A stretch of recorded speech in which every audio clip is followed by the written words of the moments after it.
Back up, we're going to have a bigger pathway to walk this way. Pop around here. Going back up a little bit. Thank you. Thanks so much. It's great. Good morning, everybody. Morning. Good morning, everyone.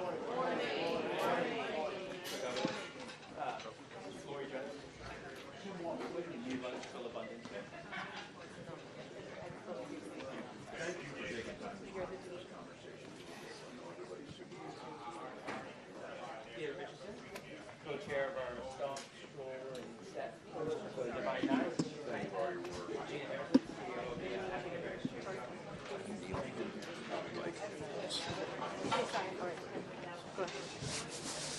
Yeah, it's awesome. Sarah Lomax, owner of WRD Radio, the only black-owned radio in Okay, guys, we need to make a hole.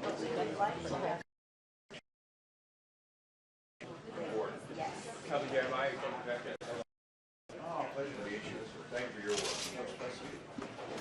Nice work, dude. He's a co-owner of an organization. Thank you.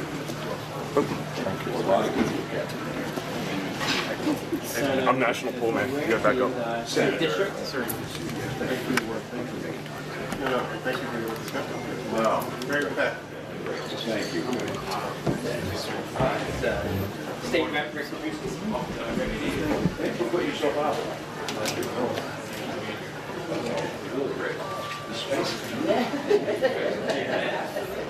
You can go down. Yeah, you good? You clear the camera?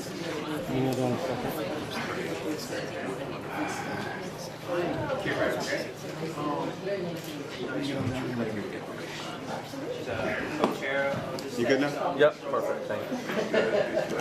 Do the month.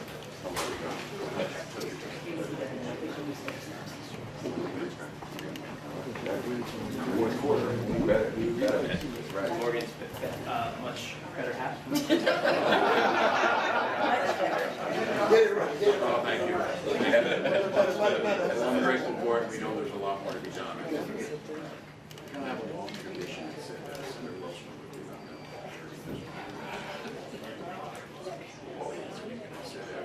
As a teacher on the other side, not insurmountable, but as if we don't have to break it into department. Thank you. That was really great. I appreciate you doing that. How much?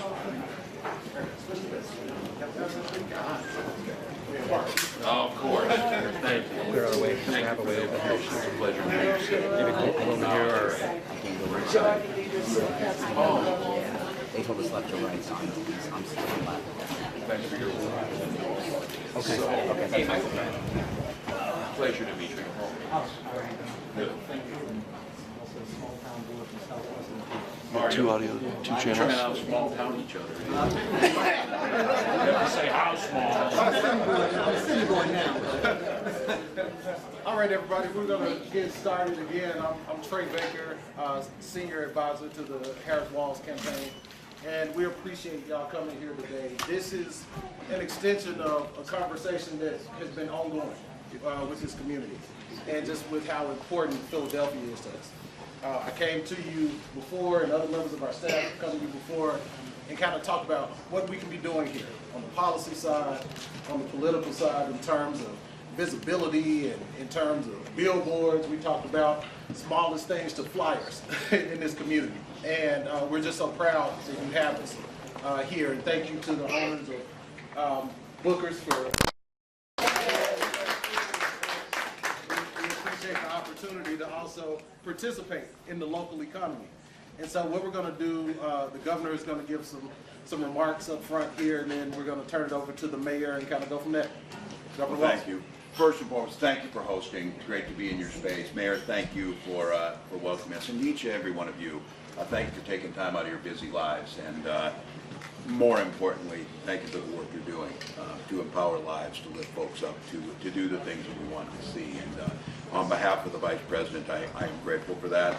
I also want to recognize that the Vice President sees you all as partners in this work. You don't don't need gatekeepers, you don't need folks telling you. You're in your community, you're making it happen. What we need to do is making sure whether it's resources or whether it's policies that make the difference from the folks who know that is the best way to do it. I say that as a governor, having been able to see that. I would also say for the issues of lifting folks up, letting folks thrive, as the Vice President talks about being a president for all Americans.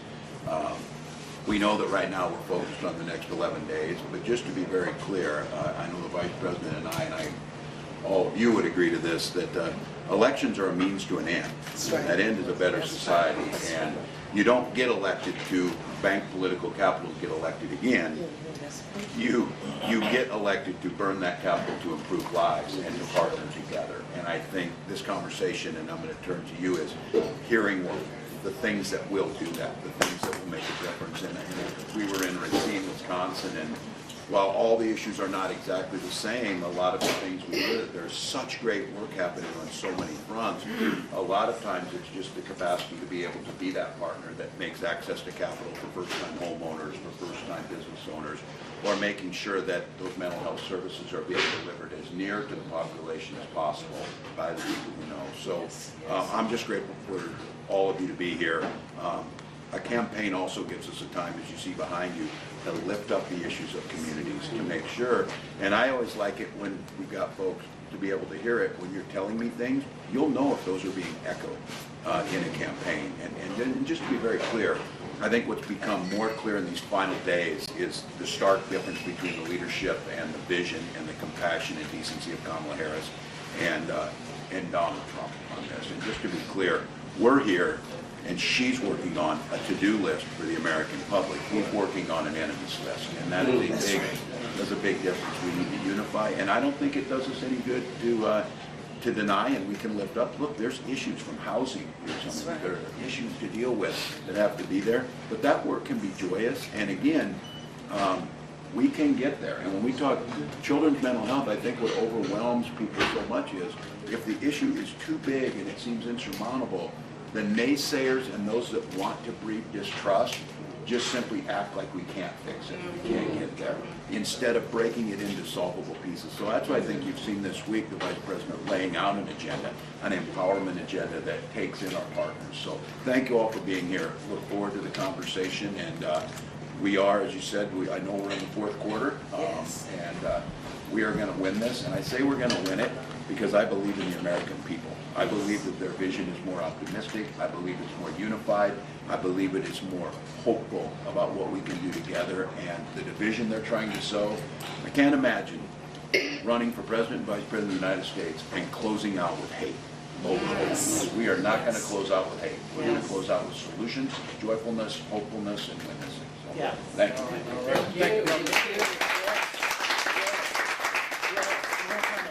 Open up the discussion with Mayor Parker. So I'm just going to turn it over to you. Governor, let me just start by saying that in this fight for our country's future, I'm happy that you're here today, but we want to affirm that Philadelphia understands the assignment.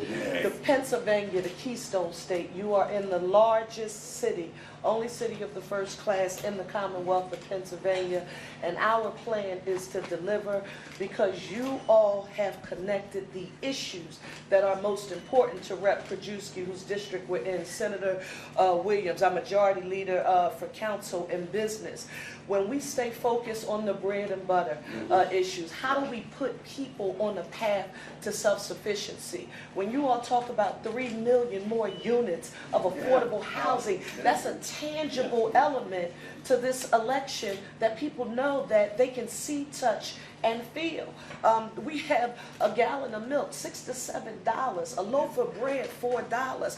How do we support the small businesses who are going to be the job creators and to help them get ahead? So we want you to know we are the largest of the swingiest states in the nation, and we plan on doing our homework. You all are giving us a new vision for our nation and a path forward, and we're going to get our homework done. And I'll say on on this issue that this is solving the problem. We've seen and been able to initiate some of the housing issues, some of the down payment assistance on a state level. And what we have in Minneapolis now is 12% more units, and rent went down 4% last year. Rent's not going down anywhere. This is the plan to do that. And then on the prices, I want to say this. I know that this is an agricultural state too. We're not in the middle of it, but I just want to be clear. My farmers aren't making any more money. Somebody in the middle's taking the money, and somebody in the middle's driving the price. So when the Vice President talks about that, look, capitalism works best when our markets are fair. They are not fair right now in many cases. So I appreciate you saying that. Governor, the mayor mentioned small business, and so I want to turn it over to Regina Hairston. She is the CEO of the Black Chamber here in Philly to talk a little bit from her perspective. Thank you, Governor Walz. The Black businesses contribute over $1 billion to the economy. And so we have to make sure that we're supporting them. They provide over 30% of the jobs here in Philadelphia. We have a mayor who is committed to economic opportunity for all. And so we need an administration that is going to further that agenda. We're happy to hear about the opportunity economy because our Black businesses are providing great services, innovation, and jobs, and they need access to opportunities for capital and to make sure that they can compete in the job market. We represent all types of businesses. Last night, we supported 300 businesses, and we honored them at a reception. And one thing that they said, DEI is great, but without the C, contracts, it does not amount to much. So we need to make sure that our businesses have contract opportunities, not just in government, but in the private sector as well. So we need an administration that's going to not only fight for that, but to ensure that we have access to those opportunities. Mayor, does the city of Philadelphia do that, making sure that you're contracting out on what the state? We're doing that in the state. We've got more work to do on it, but it makes a huge difference in small businesses being able to get the contracts.